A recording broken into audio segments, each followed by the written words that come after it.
papa nhé. Ủa đừng để sửa tiết. Hello ba, hello ba. Nghe lại ba mũi, lại ba mũi ba đó.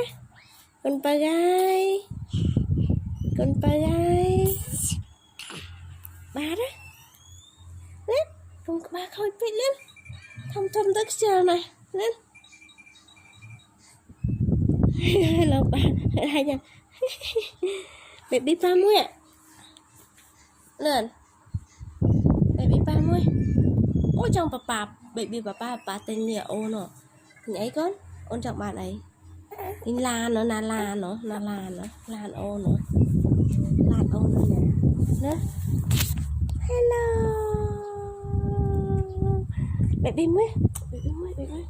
Baby ba mũi. I love you pa. I love you pa, baby ba mũi nữa. I love you pa này, baby pa này, baby pa. Mặt con anh chứ. Baby chứ. Hả pa, hả pa.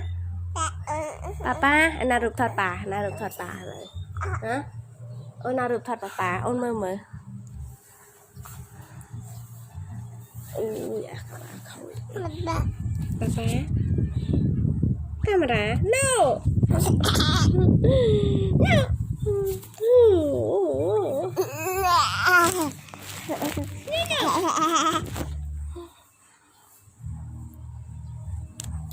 Hô. Luôn anh đi. Các bạn khơi. Nó chỉ cái play mày với cái play lan mày tapa mà ôn chỉ play lan lưng mày nhé. Play lan á. Mơ chút báo đi. Báo nó hôn là hút mông. Papa. Ôi chặt kìa. Chưa thời trường này con sửa. Con ai nè thẹt lẹ không ai là đang chặt nè quái sức. Lắm. Bye bye pa. Bye bye papa. I love you. Baby boy.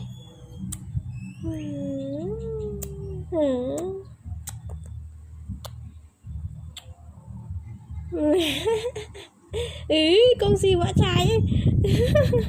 Con gì vã trái.